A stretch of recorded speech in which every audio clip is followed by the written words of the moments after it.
Hello and welcome back to some more off-season content brought to you by Argyle Life. Today we're going to run through, if you can remember, back to July-ish time when we did our championship pre-season predictions. We're going to run through those and see who are the winners and the losers, and then these three that I'll introduce in a minute that you can see on your screen, or if you're listening back on audio platforms, you cannot. We'll run through their EFL predictions. They were in some sort of group chat that I wasn't invited to. So I'm sure I might get entry to that next season. We'll see. Wouldn't bank on it. Thanks. Brilliant. John, how's things? Good.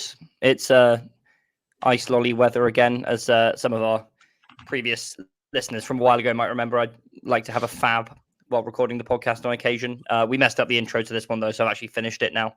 But it did exist. There we go. Other hundreds and thousands spec'd ice creams are available. Are they? I can't think of any off the top of my head. Unless you put them on yourself. Yeah, exactly. Other multi-coloured and multi-flavoured ice lollies are available. There we go. That's hundreds and thousands, but enough about our new season ticket prices. Hey. I don't think we'll touch on that today. Sam Down, how's things? Hello. Very good, thank you. How are you? Have you calmed down yet about not having a manager / all of these? I'm fine. I was never expecting it to be happening this quickly. I think probably a week from now, we still probably won't have one. I think they're going about it in a slow process. They're trying to make sure they don't make the same mistake as Ian Foster. So, yeah, it's one of those. I'm not expecting it to be mega quick. If, a couple of weeks maybe, then I'll start getting nervous. Not yet. Have you got a favourite yet? My favourite all through has been Michael Skubala. I now really like the sound of this Danish fella, this Johannes Forup, whatever his name is, currently the manager of Norgesland, who seems to be being mooted on Twitter. They're a very data-driven club, and I feel that he could make the step up well to the Championship. So I'd still be delighted with Skubala. It looks as though, according to renowned journalist Alan Nixon, that Rossini will not be coming. I don't think we've touched on that yet in previous podcasts. So, I always thought Rossini was maybe a little bit more of a gamble than everyone else thought he was. Not that I think he would have been bad, but I don't think he was the absolute fail-safe hire that everyone necessarily thought. So I'm not too gutted about that, but it all depends who we bring in. Nice. And Dan Ellard, how's things? How's your furniture situation? Have you got more or less than Sam yet? Well, kind of more, I suppose. I mean, I'm sitting down, so that's a good start, I guess. But yeah. What does this look like? So, Sam, to be fair, for audio listeners, this is the second pod in a row that Sam has sat down. So, yeah, I need my housemate to go away more often, really, don't I? Although, to be fair, we can still see your ceiling. We can still see my ceiling, and can still see Aaron's make-believe ceiling. Piano.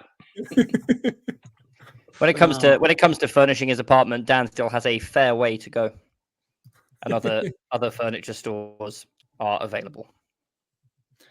Brilliant. Moving on to the actual pre-season predictions, then, which is why I assume people are listening, because God knows why else they would be.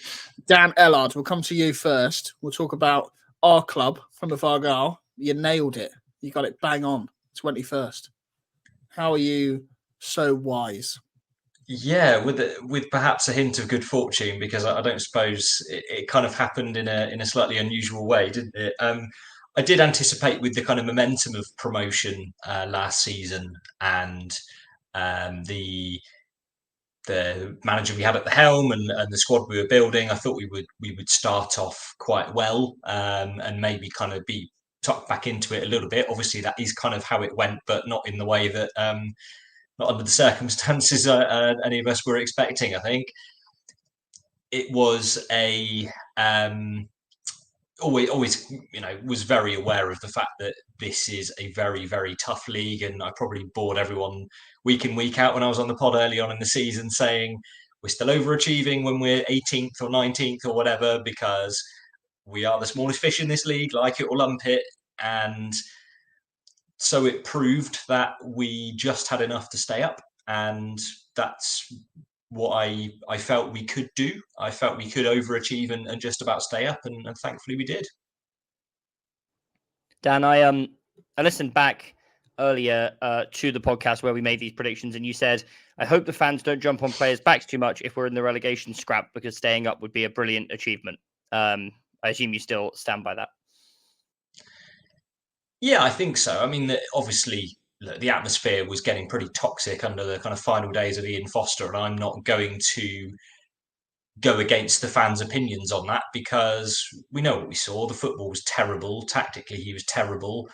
And had he not been sacked when he was, if he'd been sacked any later than he was, we'd be a League One club right now. I'd be fairly certain in saying that. So I can understand why fans were frustrated. But I think generally, either side of that, I think the fans have been fantastic and realised that even though we have been up against it in a lot of games, we've given this a really good go and come out of it with, what did we end up, 50 points? Was it 49, 50? 51. 51. 51, yeah. Yeah, is a really, really good achievement for us at this level. Obviously, the longer term goal is to become a more sustainable championship club. That will take time. We'll need to kind of keep going through the process as we have done in terms of recruiting, profiting, reinvesting, all that stuff, speculating to accumulate. And this is the early stages of that. But I think, the fans have recognised that it was a real challenge this season, and what a great achievement it was. As the players have said, some of them come out and said this was just as good an achievement as getting 101 points last season, and I totally go along with that. Yeah, I take back my not very good with words, am I? I take back my earlier statement of calling you the Oracle and then you not knowing that we got 51 points. So maybe you are flawed in certain areas, Dan. Oh well, can't win them all. On the other end of that spectrum, John, you were the furthest out. Predicted a 16th place finish. Why are you so bad at predictions? Well, it's a big question, isn't it? I would say in my defence that just looking at the table now, that's where we would have finished if Schumacher hadn't left, isn't it? So you've actually done okay there, I think. Maybe I think there's two ways of looking at this. As you all know, and we discussed at length, and I won't recapitulate. I'm a little bit less on we were on a great upward trajectory under Shuey, and it would have all been very comfortable, and we'd not have been in the relegation scrap if he hadn't left train. I think we'd have, but I think we've done a bit better. Then again, 16th really was only a bit better than 21st in the end. It was only 5 points. So do I think we would have got 5 points more under Schumacher if things had not been disrupted? Probably yes. Do I think it would have been a load more than that? Probably not, but it could have been a bit more, and that could actually have seen us really up into mid-table. I mean, Millwall, who were pretty terrible for large swathes of the season and still, very much in the relegation scrap towards the end of it, had such a strong finish that they ended up in 13th place on 59 points. And that was only 8 points ahead of us. And obviously 8 points is a fairly big differential. But in the end, we finished 6 above Huddersfield, for example, when going into the final day, we could still have finished level on points with them. So these things can kind of swing one way or another, fairly, I don't want to say arbitrarily, but fairly easily. And so obviously with 5 more points we could have finished 16th, even 15th, or with a couple more points than that we could have finished right in mid-table. I think it ended up being so close that there isn't necessarily a huge difference between Dan getting it nail on the head and me appearing to be the furthest out place wise. It's not a huge number of points. Not that I'm trying to take away Dan's laurels from his great foresight here. I think, I will say that I think was a bit more bullish than some of the others, maybe because I underestimated some of the teams in this league when I don't think there was any point where I was like, it's going to be an easy season, and there are going to be certain easy games. I think I was always very much of the impression that it was going to be difficult. But, listening back to that podcast where we made the predictions earlier, I was sort of saying that I think the the impression that this is a very strong league this year was kind of top heavy. It was sort of informed by there being, Leicester, Southampton, Leeds in the Championship. And I sort of identified a number of teams that I thought were quite weak. And I think that was the case, relatively speaking. Also, though, as we were reminded week in, week out, you go to play any of these teams and you look at their team on paper, and 9 times out of 10, you're like, oh, blimey, they've got some really, really good players. I think I didn't quite anticipate exactly how ruthless this league would be. But, I ultimately agree with Dan. I certainly, even though I said we'd finish 16th, certainly would have taken 21st, would have snapped your hand off for that at the beginning of the season. I think that is a real achievement for a club with our means. And yeah, delighted that we did it. And that only leaves you, Sam. Well, we're a bit confused by your prediction because listening back earlier, John thinks you said 19th in the Google sheet that I have. You're down at 21st, which would have been a bang on prediction. And then there are other screenshots you put in other groups for 20th. So it's unlike you to not make up your mind. As the keeper of the official chat prediction tables, which I think were done after we recorded this preview pod, Sam said 20th. So I'm going to say that's his official. And also that's in the middle of the three, right? So I think that would be fairer. So, but look, it's one of those whereby it is very fine margin. And when I'm doing these predictions, the fine margin, one team who I've had, slightly above us making a good, one team who I had slightly below us making a good signing, us maybe not making a signing that we were linked with, could be enough to move a position or two.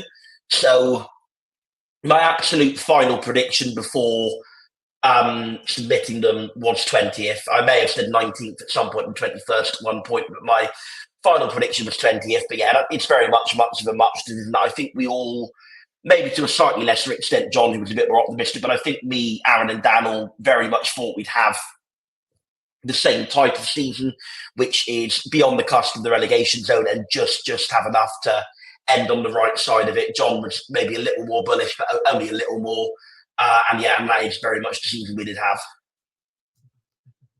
Yeah, I've said on other pods that I was invited on the relegation specials with the likes of Sheffield Wednesday and Blackburn Rovers fans, etc., that at the start of the season we would have all taken a nail-biting finish in which we stay the right side of the line by a point, which is basically what happened, and I was absolutely cacking my pants on the final day. So yeah, I predicted 20th, but unlike Dan, I am wrong. Moving on to the Championship relegation spots then.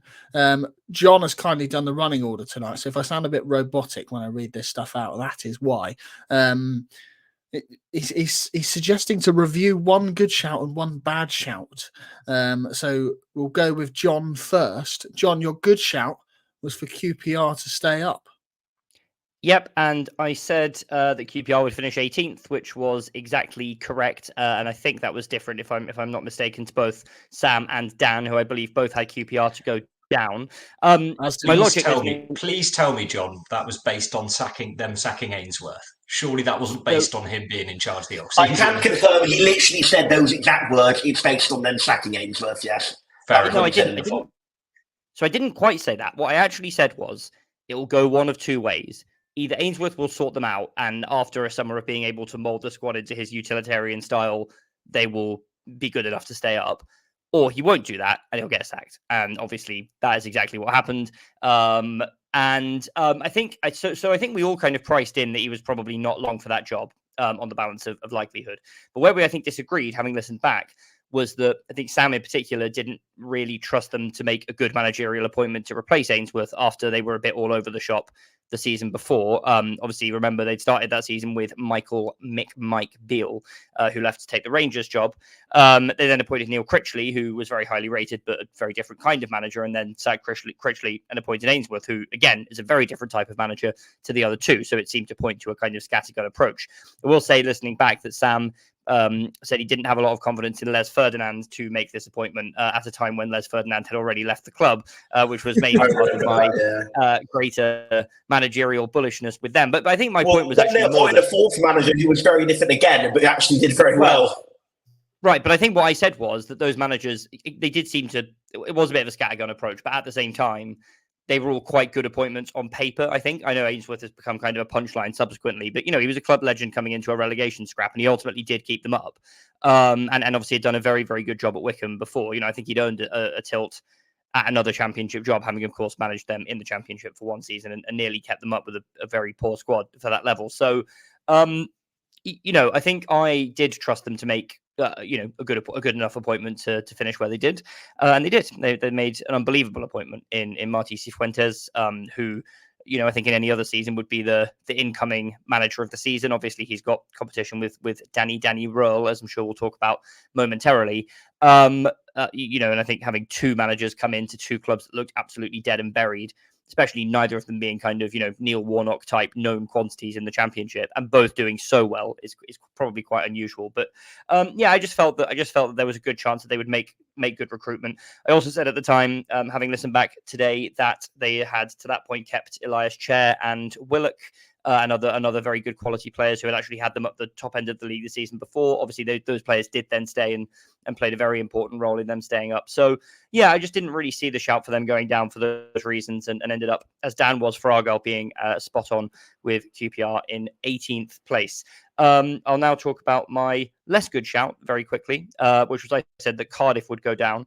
I think someone else said that as well. I can't remember exactly who. I just kind of felt that they were a club that looked like they were on a negative spiral. I didn't really have a lot of faith in Errol Bullitt, the manager there, who was coming in at the time, a very unknown quantity. I think at the time their fans were sort of saying, we'll get in the playoffs because we've signed Aaron Ramsey, but he obviously is very crocked. And I think in hindsight, I was right to say that he would not be a massive factor in their season. But I was just wrong about how good they would turn out to be, how good Bullitt would turn out to be. Obviously, they ended up being a much more upwardly mobile kind of mid-table championship club than one that were down in that relegation fight. They were never down in it. So, hold my hands up on that one. And apologies to first of many apologies on this evening's podcast will go out to Cardiff fans from me. My good shout was Sheffield Wednesday. He's on a roll.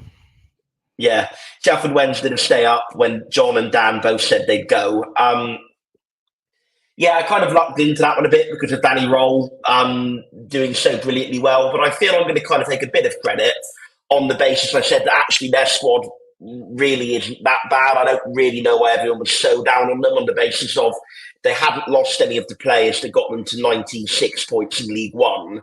And generally speaking, when teams go up with such a high points total, as long as their squads aren't decimated, you generally expect them to be, fairly comfortably clear or at least to stay up, Obviously, I know that we got even more points and we finished below them, but with losing Schumacher and Azaz midway through the season and making a very bad managerial hire, that probably, like we said earlier, with Argyle accounts for that. So I was always confident that Sheffield Wednesday, if and when they got the hire right,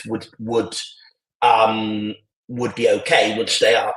Obviously, what I got wrong was my kind of assumption Xisco Munoz was that hire. I kind of thought, I don't get why people are so down on him as an appointment. He did well at Watford, he got them up. Why is everyone down on him? He's got a fine record. As it turned out, the people who were down on him were correct. He did terribly, but they brought in Danny Röhl, who did the job I expected Munoz to do. So I'll take some credit that I think I was right when people were saying that their squad was irredeemably bad. I don't think it was, but I will very much not take credit for saying Xisco Munoz to take them to mid-table, because he most definitely didn't. He didn't even take them to a win. That's a good. That is a good shout though, because I think opposite to QPR, if there's a club where I would say I did not trust them at all to make a good appointment to replace a sacked manager, it would be them. It was very out of character, I would say, for how they've been run in recent times to smash it to such an extent. Yeah, my bad shout was QPR to go, but we already kind of have spoken a little bit about that. I just thought it would be scattergun. And you know what, to an extent, I still don't think they are brilliantly ran. I think they are still quite scattergun. But the thing is about a scattergun approach is often you can scatter your gun on the right target, and that's what they did with Martí Cifuentes, who, as said above, has done a brilliant job. Dan, your good shout, if you haven't seen the running order, your good shout was us, and apparently that's already been discussed. Let's have a look at your list and see if there was any shockers. You also had Wednesday to go down. And John's frozen, so that's good. God, it's that fab, John. You're frozen. But now he's on mute. And Dan, we've already covered your best and worst shouts, so I'll just do mine. What were mine? Mine were good shout was Huddersfield to go. I think I'm the only one that predicted them to go down, which is a bit shocking because they were awful. Andre Brighton Writer wasn't enough to save them after Darren Moore. I just have no confidence in Darren Moore at all. Obviously, took Port Vale down as well. I think he limped over the line with the Sheffield Wednesday side that should have finished above us and Ipswich. If I'm being honest, no confidence in him, so I put them rock bottom. Well, you didn't because the manager at the time was Neil Warnock. Ah, so he was professional operation up here. Shall I do that again? Neil Warnock's done relegate teams. Yeah. Okay. Well, yeah. All right. I didn't trust Neil Warnock then. I think I listened back earlier and I said that I could easily have them in the bottom three, but like Warnock was a huge X factor for them, and it seemed likely at the time that he might walk out, which is in fact what happened. If he'd stayed, I think they would have stayed up because they actually started pretty well, but it just seemed that something was off behind the scenes there, and obviously they did not replace him well. Both yeah, once, well, that as well. And I just thought, East Racers run. And then I thought ahead and was like, well, they're going to replace him with Darren Moore, and I just don't have any faith in Darren Moore. Oh, if you think I can remember back to July, you are mistaken. And then Rotherham, my bad shout. I predicted them to stay up, I believe. Just no, you didn't. No, I didn't. I predicted them in 22nd, which was. Mainly because everybody were writing them off so early, and I see similarities to Rotherham in us in the fact that we might have a Rotherham-style second season syndrome. We have a tiny budget, and I sometimes like to see teams at least fight against the odds. Obviously not enough to actually stay up, but enough to stay up, to go down third bottom rather than rock bottom. Yeah, and they didn't. You were only 2 places off, obviously, with that, but about 25 points. So right. It's one of those where it doesn't seem like a bad shout because you did say they'd go, but it's actually a much worse shout than me saying Argyle would finish 5 places above what Dan said because that was only 5 points, whereas as Dan John, let it go. Blimey. This was a larger number of points, which just points to the arbitrariness of the league table. So, yeah, don't come to me. Thank you for listening to the Not the Top 20 podcast. That's me, George Ellick, and him, John Allsop. George Ellick will be joining us in the Championship next season. On to Championship promotion. John says, same thing. Sam, you're top of this list. Your good shout was Leicester to win the league, and then they did. Yeah, I just sort of felt their squad was so ridiculously overpowered. They had ridiculous, not just quality, but also ridiculous depth. They had, obviously, Harry Winks, Wilfred and Deedy. These were players who were playing regularly at the top end of the Premier League because whilst they didn't have many players left over from their title season, I think it was only Vardy and Albrighton who are both very much, in their dying embers of their careers now. They have a lot of players left over from coming fifth in the Premier League 2 years in a row. Quite as Ricardo Pereira as well as Ndidi. Obviously, Harry Winks, not for them, was a regular in the Tottenham side that came third and fourth under Pochettino. Vardy still for the Championship is a good player. Iheanacho was played quite a bit one of the years they came fifth. I just thought, how ridiculous. James Justin was a regular 1 year they came fifth and was very good, linked with big moves away. I just thought this squad is so good, is so overpowered, and bringing in some new signings as well, who look quite good on paper.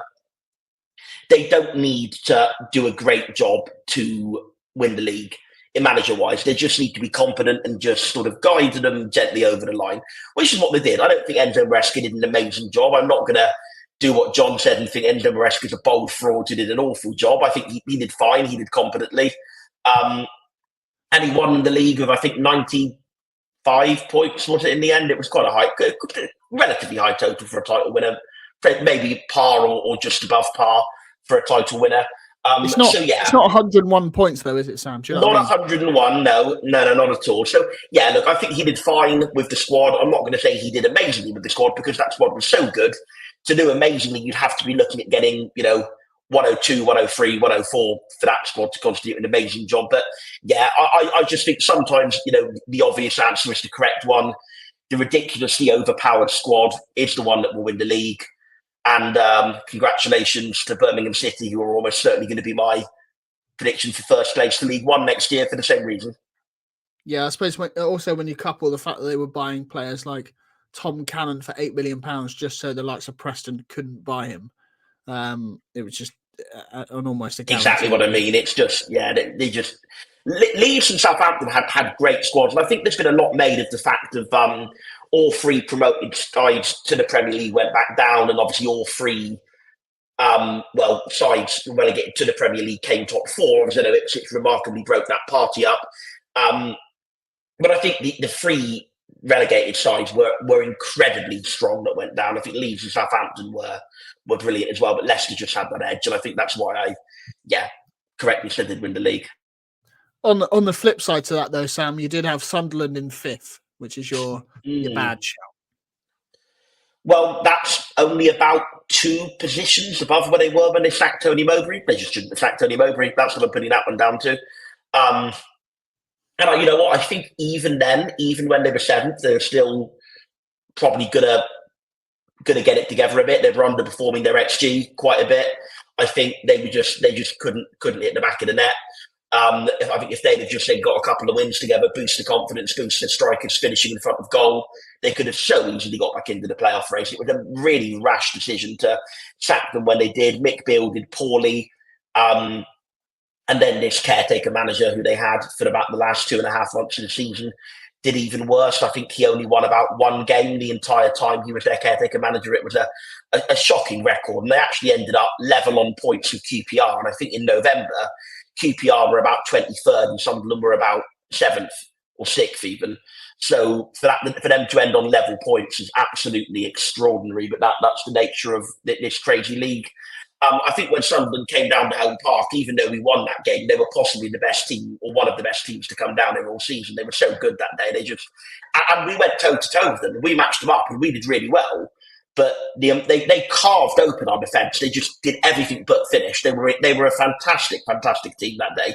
They did everything but finish. And if they'd have just kept Tony Mowbray, I think they would have certainly been top 8 or 9, probably even playoffs.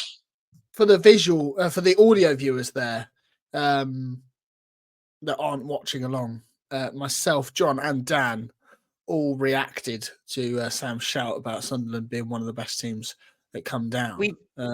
We've had this conversation before. I disagree with Sam's assessment of how good they were that day. I think we just did a job on them and they were very blunt. But I will say overall that both Sam's good and bad shouts here that he's kind of taken on were shouts that I think a lot of us shared. I think literally we all said Leicester would win the league. And I think I had Sunderland actually even higher up the table than Sam did. I think I said that they would not only come 4th, but be kind of play the role that Ipswich played in kind of breaking up that, breaking their way at least into the same kind of ballpark as the relegated 3, which obviously did not happen. So I was not down on Sunderland at the beginning of the season. I just don't agree with Sam's assessment of their performance that day. Absolutely useless. In the running order that I'm next, so I will take the mantle. Apparently my good shout was for Leeds to not go up automatically, despite the fact that 3 out of 4 of us also said that. So my shouts must have been bad. Very arbitrary, this, I think, isn't it? Don't worry, Aaron. My shout was something that all 4 out of the 4 of us said, so mine must be even bloody worse. Well, that's quite true. So I am slightly better than Sam at predicting good shouts. Clearly, I'm predicting Leeds to win the playoffs anyway. That's what I had at the start of the season, and that's what I continue to have. Their demolition of Norwich at Elland Road was quite spectacular. Norwich looked very blunt. And on that, my bad shout was that Norwich, and I quote, at a push would get 12th. And as the resident Norwich expert, and I went to watch them play Olympiacos in pre-season, they look bang average. And I still sort of believe that they were bang average. There's a reason why they sacked David Wagner, because they were bang average. And Leeds made them look bang average. And I still to this day don't know how they got into the playoffs by being so bang average. Like, I mean, they did win every home game for about 3.5 months in a row. yeah, but they did it whilst looking bang average. I don't like, even against us, they didn't look anything special. We just like, I mean, You are right in that game. Yeah. But like, we did okay that day.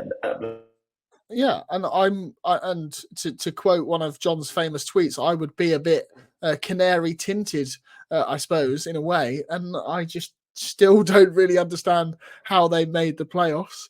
They have some exceptional players in there. Sargent, arguably one of the best strikers in the league on his day, but and Johnny Rowe and Gabriel Sara, but under Wagner, there's a reason why they got rid of him, and I think next season under Carlos Cuesta or whoever they get in, I can see them being a real force if they manage to keep hold of their players. But again, I still believe they were bang average. And even though I got it completely wrong and said they'd be mid-table and they got playoffs, they are bang average. I'm very sorry. Who's next? John. Me. You said Norwich would finish fifth. I said Norwich would finish fifth. So it was one place out. And I didn't say it with a lot of confidence, and I did say, to clarify, that I felt there would be a big gulf between the top four, which I had as including Sunderland, and the rest, and that it would kind of be a crapshoot for fifth and sixth, which is kind of how it played out, albeit with some different teams involved. I just felt that Wagner was underrated. I think that he was one, a bit like Munoz, where a lot of the kind of Football League pundits were very down on him, but he did literally get Huddersfield to the Premier League. And yeah, his record since then has been a bit hit and miss, but someone who I felt does know the level and would be capable of, getting a team to play competently at it. And I just was quite impressed by some of the business they'd done. It seemed to be a good combination of flair players who were there last season, and then, adding the likes of Jack Stacey, Ashley Barnes, who for me is a criminally underrated championship striker. Obviously, he missed bits and pieces of the season with injury. Yeah, I just felt that, pretty much anyone can sneak into those championship playoffs, and that they, even though a lot of the pundits were saying they would finish 12th at best, in the Norwich experts, self-described, I felt they would sneak in. The way it kind of happened is a bit weird. Obviously, they did lose 6-2 to us and have a horrible run.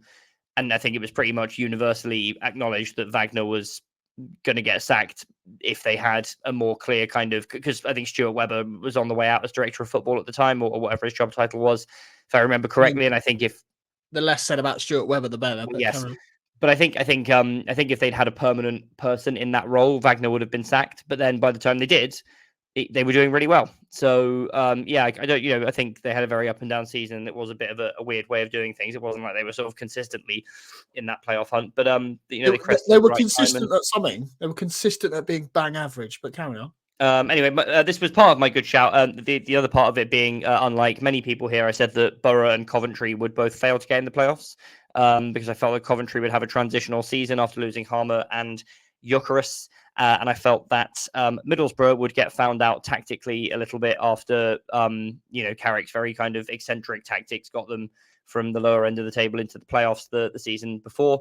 Middlesbrough lost a lot of players as well. I just felt that they would fall short, despite I think Aaron actually had them finishing third, if I remember correctly, and said they might even break into the top two. I just couldn't see it. I didn't rate Carrick as highly as that, and I think that has been vindicated, and I was pretty much bang on with those two finishing just outside the playoffs. My bad shout was West Brom, who did get in the playoffs, and I said they would finish 19th. Now, I think this was largely due to off-field circumstances, which ended up getting slowly but surely resolved over the course of the season. But I felt that maybe they would lead Corberan to walk out. And I think, having had an absolutely disastrous spell under Steve Bruce before Corberan came in, I didn't necessarily trust them to get the appointment right. But I did say, having listened back, that I really do rate Corberan.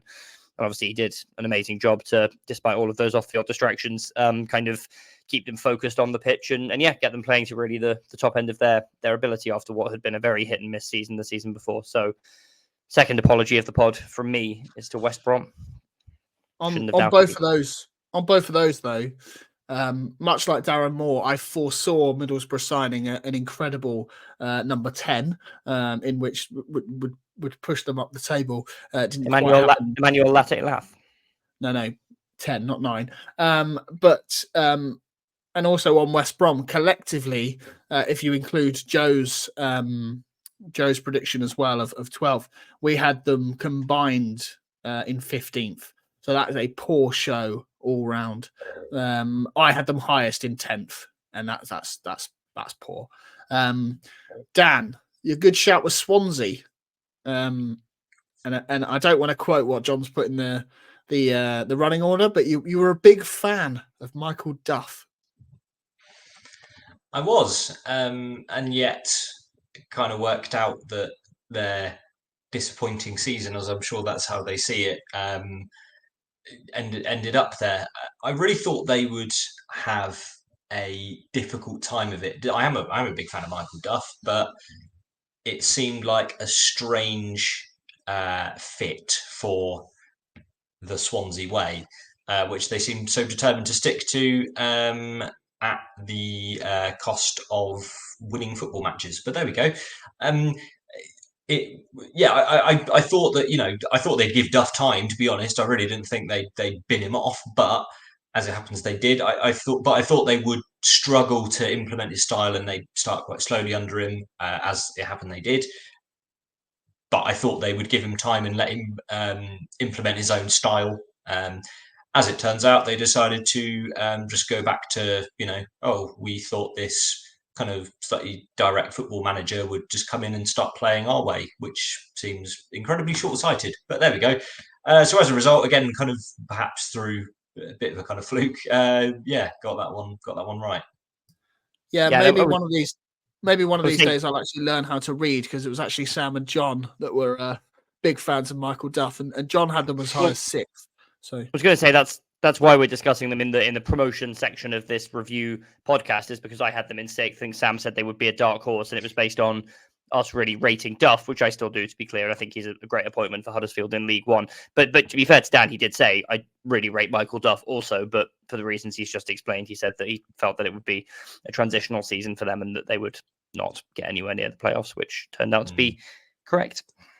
I mean, I have no real opinion of Michael Duff, so technically I'm the most right because I don't care enough.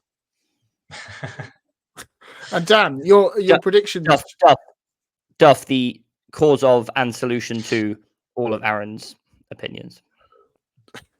Nobody will get that. Oh, they will.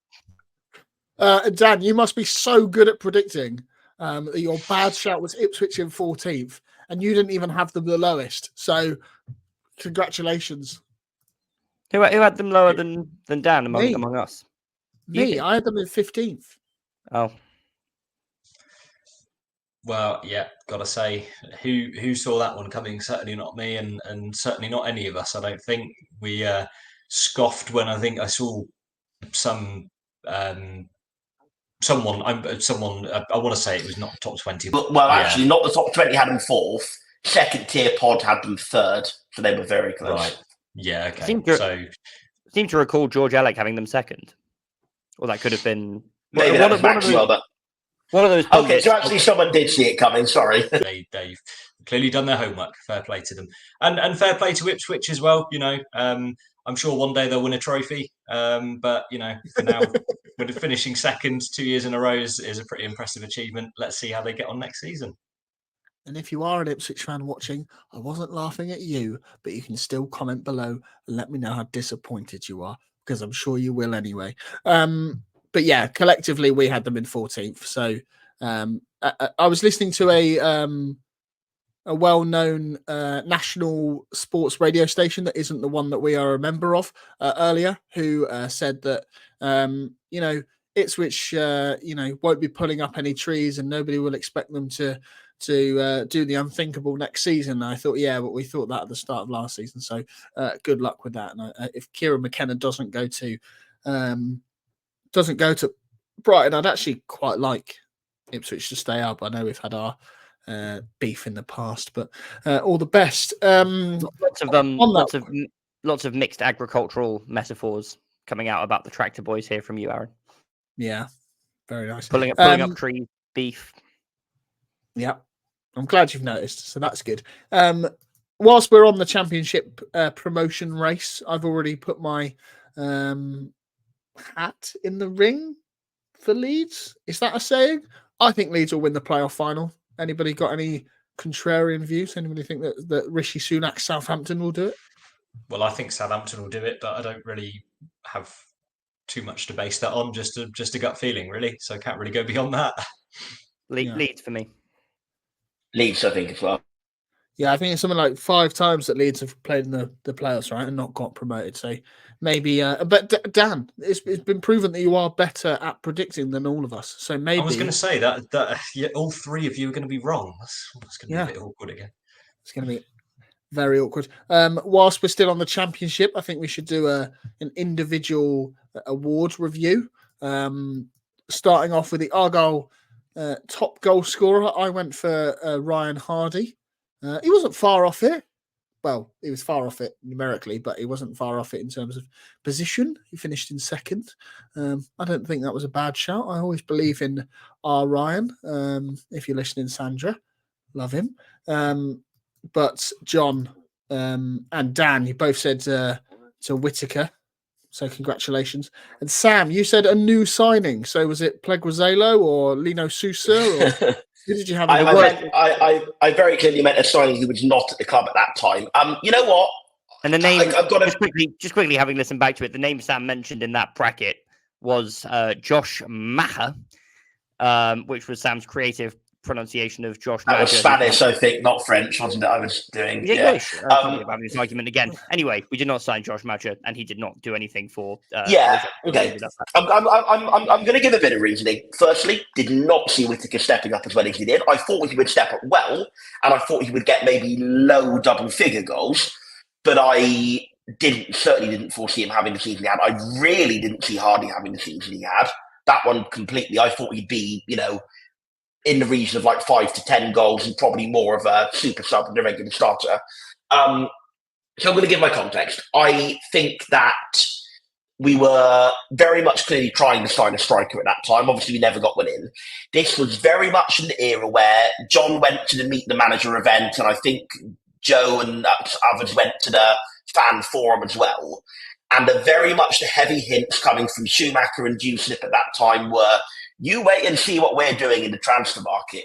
Believe you me, that was kind of the undertone, wasn't it, John, of what was being said. So I kind of took that to mean that they were saying that with As I remember, there was some kind of indication. It was that sort of an indication, yeah, sure. So I kind of took that to mean that they were confident of getting a striker in. Maybe they were confident that it fell through for whatever reason. There were a few names linked. Josh Madgen was one. Benica Phobie was another. Kiefer Moore was the one that was kind of on and off a lot of the summer. Josh Coburn. Josh Coburn. He was kind of the sort of backup once it became clear that all of the above 3 weren't happening, I think, and then he didn't happen himself either. So, yeah, I think we were clearly very much the plan A was to sign a striker, and I just thought, this is what we're putting a lot of the budget towards.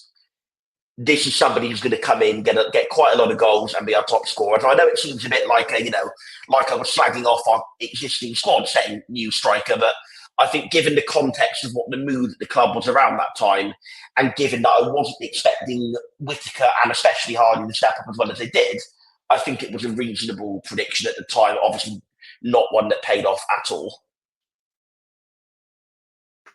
Fair enough. On the Argyle player of the season, I suppose myself and Dan went for Adam Randall. Sam went for Michael Cooper, and John got it bang on with Morgan Whittaker. But you could argue that all 3 of those played quite a pivotal role and could have earned it if Morgan Whittaker hadn't gone on his mazy streak that nobody saw coming. Apart from you, John, maybe you are the oracle. Well, yeah, none of these were terrible shouts for sure. But we were explicitly predicting who would win the vote for player of the season, not like who we thought would be our individual players of the season. I mean, I think there are some members of this podcast not on screen right now who actually might make a case for Cooper being better than Whittaker over the course of the season. I think Dan said that Randall would win the vote in his prediction because our fans would like a player who gets stuck in and is, a local lad and kind of think the words blood and snotters were mentioned, which is obviously a great turn of phrase.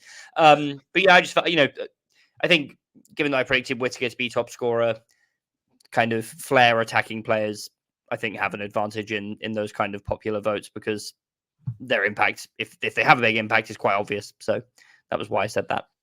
Well, look, obviously you were right. I would say that the well-staged the case among some fan bases, and it is, I'm not saying it's never the case amongst Argyle.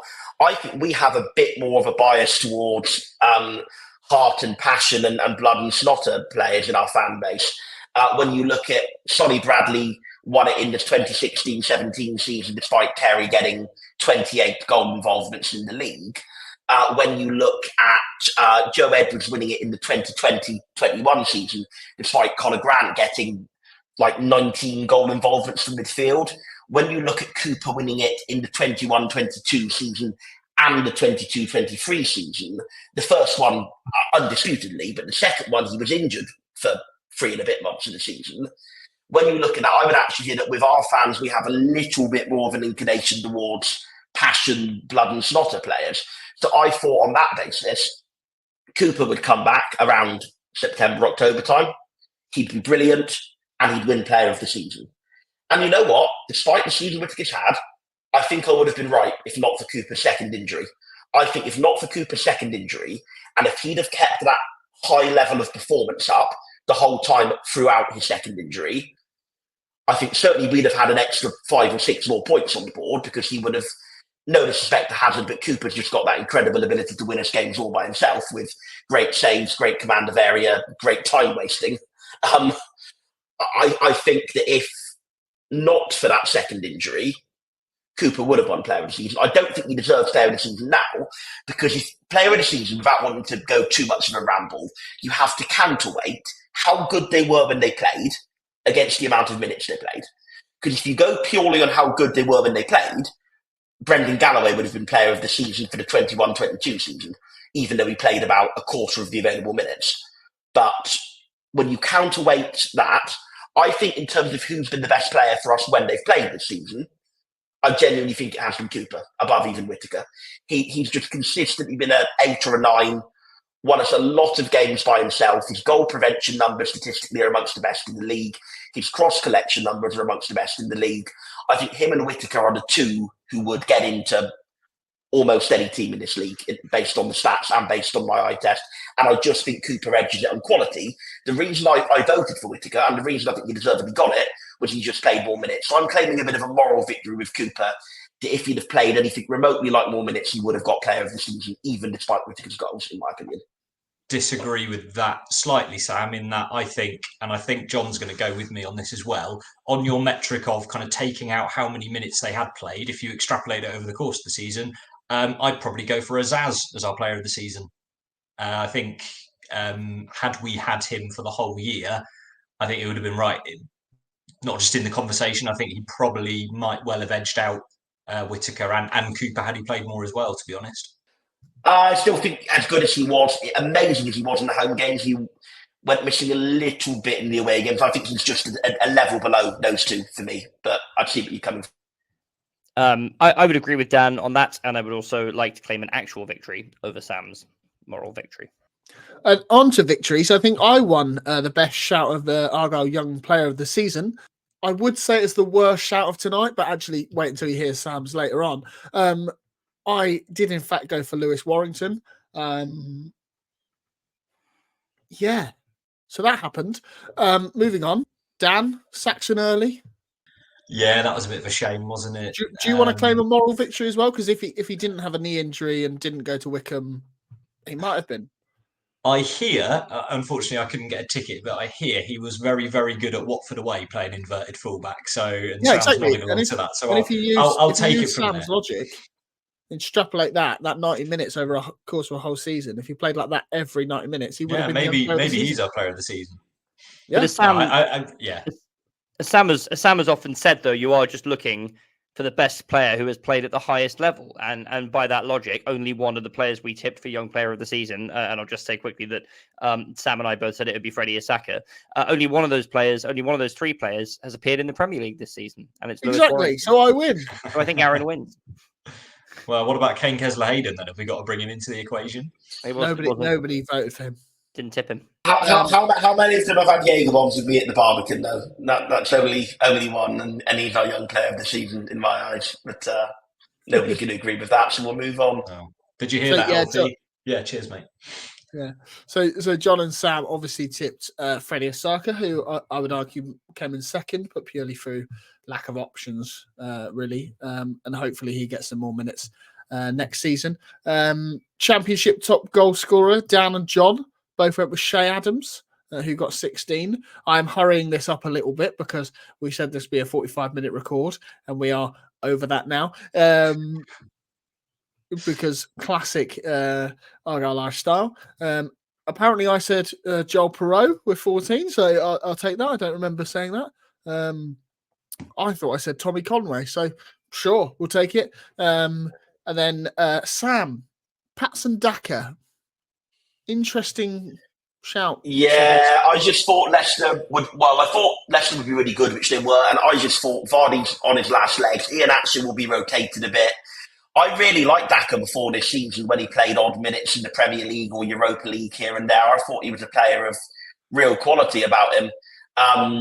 Obviously, I thought his movement, my main impression I always had of him is his movement's very sharp. He gets into great areas. He just needs to sharpen up his finishing a bit. And yeah, his finishing is just bad. I think maybe it's not a thing of he'll get his finishing together. He just can't finish his dinner, can he? We saw that in the game down here.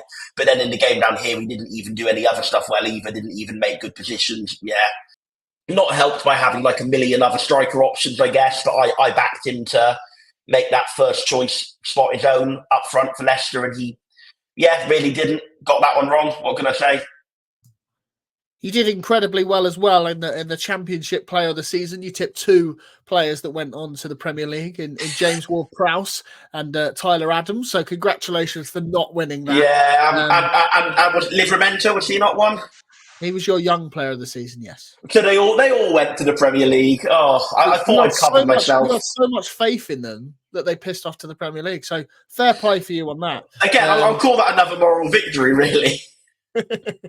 You can call it whatever you like, but in the famous words of Gino De Campo, if my aunt had wheels, she would have been a bike.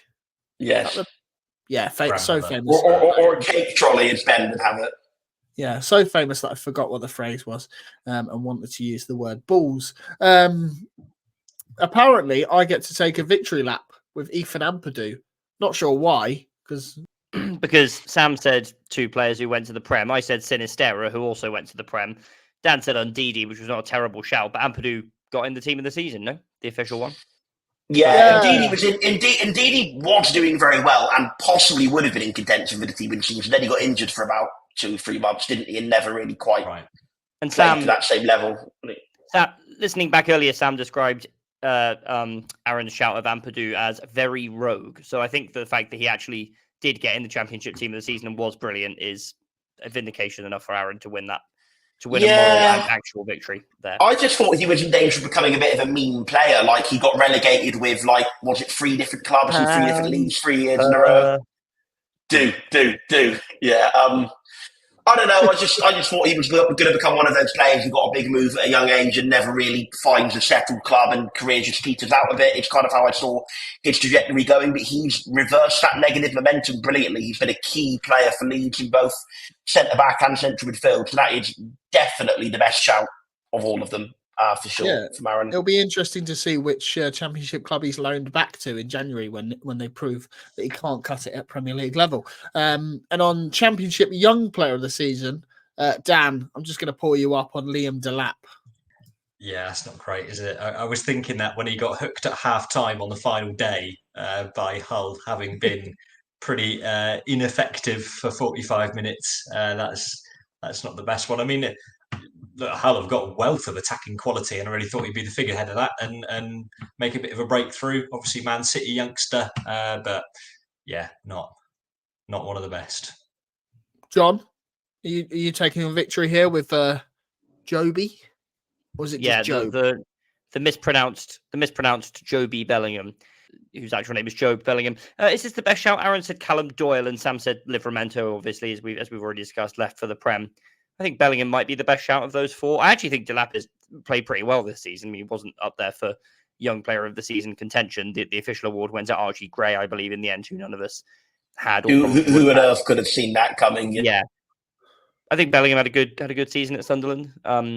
curbed by the fact that they obviously did very poorly in the league in the end. But given he's very young, maybe I'll say that. He was good. He was good against us up there. He was really good against us up there. Really had a good game. I think scored and involved in one of the other goals as well, and just gave us a tough time all day. Aaron fell asleep about that time, didn't you, Aaron? Yeah, I don't remember. I remember it from the highlights, if I'm being brutally honest, but I don't remember it personally. I think Callum Doyle, I still, I don't stand by it, but I still I understand why I picked him. Surprised he didn't really kick on. I feel like he could have really been like a linchpin that Leicester side and actually kicked on and become a player that they could rely on in the Premier League. But maybe not. If they're going to loan him out next season, I'll happily take him. First departures. The answer was actually Neil Warnock and then Xisco Munoz. The closest was myself with Gareth Ainsworth, who left on October the 28th. And then Dan with Matt Taylor, November the 13th. I completely forgot Matt Taylor was even in charge of Rotherham, so congratulations. Sam, you were in fourth with John's favourite, Jean Dal Thomason. And then John, you big loser. You said Errol Bullitt, who's still in charge. So, yeah. And I'll probably, and if he stays there over the summer, I might have Bullitt to be first to go again, because some of the rumblings are that he is not massively content with the Cardiff hierarchy, although that might be a little bit out of date at this point. But yeah, no, well done to him for outlasting me.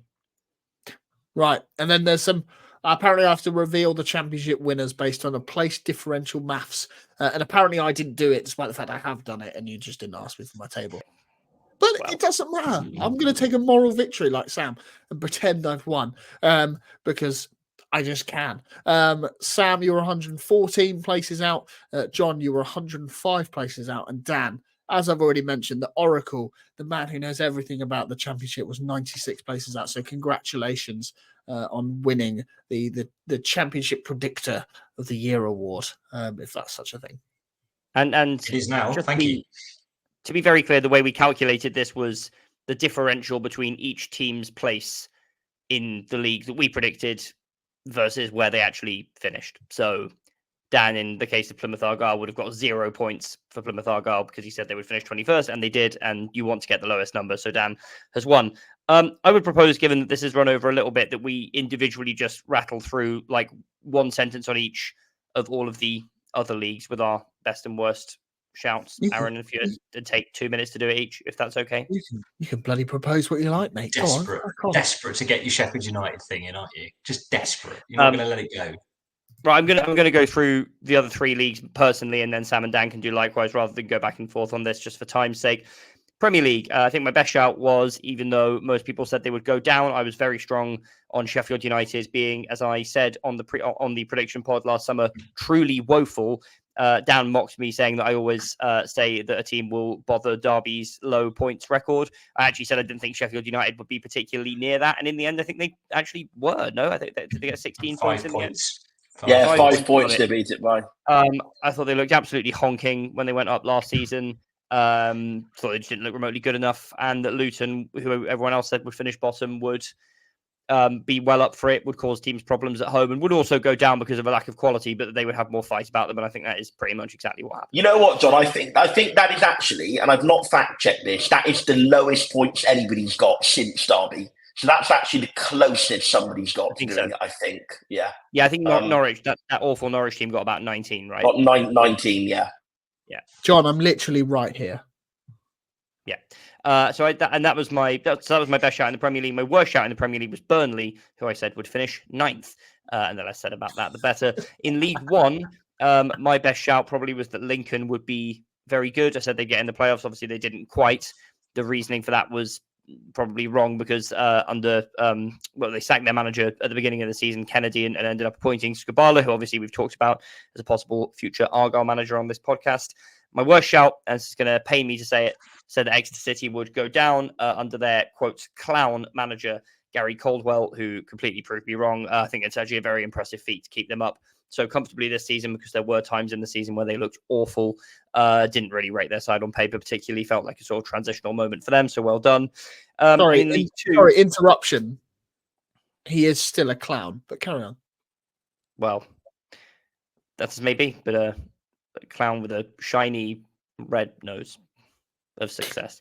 And in League Two, my best shout was I said Doncaster would get in the playoffs, which unbelievably they did. After being 20th in March, they surged up into the playoffs and ended up crashing that party. I probably didn't foresee that particular trajectory, but I rate Grant McCann as a manager at that level. I believe he's getting the Barnsley job. I don't know if that's been confirmed or if I don't know what the status of that is. No, it seems to have petered out a little, that one. Right. Well, we'll see. But yes, I had that. My worst shout, I said that Crewe and Crawley would go down, and that ended up being the playoff final, which happened on the day of recording. And I do want to take a moment just on Crawley, because I said on the preview prediction podcast that they have had the worst recruitment I have ever seen doing predictions at the beginning of the season. I hope they prove me wrong. Actually, I don't. Now, I'm not going to sort of claim like unique lack of insight here, because literally everyone said that they would finish rock bottom of the league because of their whole crypto ownership situation and the absolutely disastrous season they had the year before. But for me, it's the story of the entire football league this season, that they went from that into the most insane vibes-based team playing just utterly ridiculous football, scoring 2 wonderful goals in the playoff final on day of recording today to win it after thrashing MK Dons 8-1 on aggregates. Very streets, we'll never forget. And to do it with a bunch of players who I obviously totally wrote off, picked up mostly from non-league. Phenomenal achievement. Congratulations to them. Very happy to hold my hands up, even though I said that I wouldn't be at the time. To be fair, I think it was something like 17 players they brought in, wasn't it? 9 of them from non-league, including Argyle legend Clyde Lolos. And like you say, obviously won at Wembley today, and they were by far the better team, like absolutely trounced Crewe, who had absolutely no chance of winning that at any point apart from when they nearly won a penalty, which wasn't a penalty. And I didn't. That was the first time I realised VAR was in. Yeah, which is a whole different conversation that I think is completely absurd. Anyway, I will just say I did not include Lolos in my analysis of their transfer business. I actually did make a point of saying I'm not singling him out, and I think he actually might be a relatively decent acquisition compared to some of the others. But he's been brilliant. Famously, no Cornwall, no pasties. Go on there, Sam. So brief run over Premier League. I don't think I had any one that was that amazing. I had quite a few that were exact positions, but they were all relative what you'd expect. I had Man City first, Arsenal second. I had Fulham 13th, which is quite a specific one. But I think I had Newcastle and Chelsea like one place apart each, maybe. So I had Newcastle 5th and they were 7th. I had Chelsea 7th and they were 6th. I had Tottenham 6th, they were 5th. I'm not going to claim there was any one that I massively, made a brave call on, and that brave call was correct. I kind of made quite safe predictions with everyone. My worst one numerically in terms of points differential was also Burnley, but my worst one in terms of making a bold prediction was Everton. I said this would finally be the year they'd go down. I said they'd come 18th. I was only 3 places off because of their points deduction. On points accumulated, I would have been quite a way further off. League One. My victory lap, I was the one who said, and consistently said throughout the season, this is finally going to be Pompey's year. After all the years of having a little wobble and just missing out, this will be their year. I said that the whole way, right from the start. I thought Musilio looked a very astute manager. I thought the signings he made up, their recruitment looked really good. I said they'd go up. I had the right top 2 as well. I had Derby to go up. I had them in the wrong order. I said Derby would win the league and Pompey second, but I'm happy with that top 2. Worst shout, I said Fleetwood would come 6th. Oh dear. I put too much faith in Danny Mayer and Ryan Broom, clearly. And I think, to be fair, I put a lot of faith in Scott Brown. I thought they had a decent enough first season under him on quite a low budget. And I just thought with what seemed like a little bit of a better squad, they'd push on and they'd be a dark horse to the playoffs. They got that completely wrong. Scott Brown did terribly. They brought in, I think, 2 other managers throughout the season, none of which did much better. Danny Mayer didn't get a single goal all season, making his Argyle form look prolific. Then quickly League Two, best shout. I was the only one of us to have Stockport top of the league, so I'll take that, having called the title winners correctly. Worst shout, I had Notts County become second when they were nowhere near it. They were about 15th in the end, but they weren't miles off second when Luke Williams was poached by Swansea. They still were a bit low. They were about 5th or 6th, but they dropped like a stone under that new manager they hired, and doesn't look as though they're sacking him, I have to say. So they seem to be putting a remarkable show of faith in him, who hasn't really earned it, but maybe he'll prove us all wrong next season. Who knows? Yeah, not wildly different to these two, to be honest. Was also on the Burnley hype train after their remarkable season last season, and sadly they decided to waste many millions on a rubbish goalkeeper and get relegated again. So unfortunately, it was worth saying that they spent £100 million and still couldn't stay up. That's ridiculous. Yeah, I mean that's the kind of money Bournemouth spent, and I had them quite high up. Well, I think about where they finished, but kind of higher than a lot of other people. And yeah, it was on the basis of they've spent a lot of money. Yeah, Burnley were unbelievably bad, and it seems a real waste for them to be going straight back down. Yeah, not too much to say other than that. Prem, yeah, similar to Sam, played it fairly safe. Had Spurs fifth, I think, had them fourth, and they finished fifth. So yeah, not too bad. Clearly trusted Big Ange more than others. And then yeah, lower leagues without a great deal of research, more kind of vibes based things, but was pretty close with Leyton Orient, Richie Wellens hype train baby, and think I had Reading fourth, which was a long way off with their not just with their points deduction, but obviously a lot of other tennis ball related issues as they had throughout the season. And then in League Two, yeah, all over the place really. I mean, had Salford and Swindon in the playoffs, so they weren't very close. Had Notts County second as well, not very close. Although, John, I mean, your shouts of Crawley and Crewe to finish bottom two, I find absolutely ridiculous. How could you get that so wrong? I had them 24th and 22nd. So, you know. But you did have, unlike any of the rest of us, the team in the middle of those was Forest Green Rovers, who finished bottom. And I don't think any of us, apart from you, saw them going straight down, having come down from League One. Yeah, to be fair, I think it is kind of showing. I'm not sure. I think I looked into this a while ago about how for years and years and years, when you got promoted out of League Two, you never, ever, ever. I think other than I think Chesterfield did it, like went up and went straight back down, but no one would ever go up and go straight back down from that league, showing it was quite a kind of tight gap between the divisions. That now seems to be growing in that the last few years. I think quite a few have gone up and come straight back down. Look at Carlisle this season, for example. So I thought the reverse could be true in that potentially, you know, Forest Green there might be quite a kind of void between the divisions and do quite well. But given how poor they were, like we saw them last season, they were so bad, like really, really awful, and seemed to have a kind of strange kind of dynamic of jumping around with hirings and things like that. I could just saw them going right through. They're putting their kind of off-field morals aside, that's not really relevant, but just kind of they don't seem equipped to be a league club, to be brutally honest. You know, it's a small club in a small stadium in a small town. You know, it's going to be difficult. Small village, in fact. Maintain that. Yeah, small village. Yeah, I appreciate that I'm in I appreciate I'm in like the 1% of football fans, but I actually quite like Forest Green, and I'm actually a bit upset. Not really. I'm not going to lose any sleep, but I actually quite like them. A nice little village. You know, a nice little village team punching well above their weight, doing things differently, pissing off people just because they don't sell meat.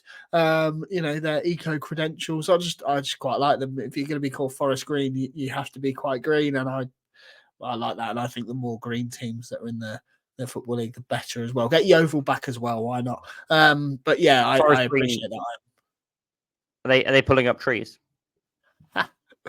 No beef from me, John, to bring up those earlier agricultural references. Is that it? Yeah, the only thing I was going to say is that we did the differential numbers not only for the Championship, but for the Premier League, Championship, League One and League Two. So across all of those leagues, we added up how many places out we were for each team.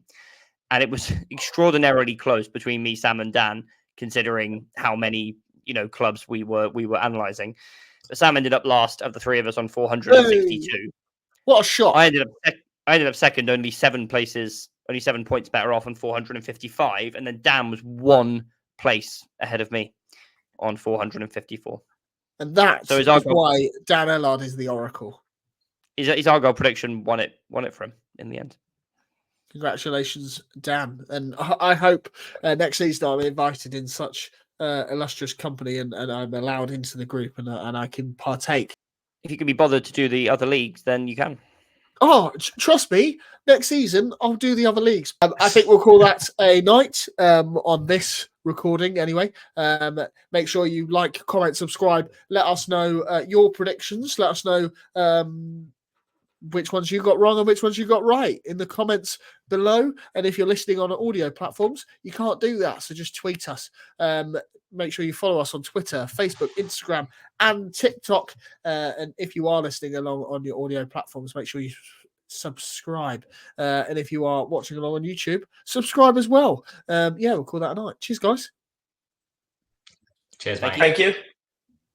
No worries at all.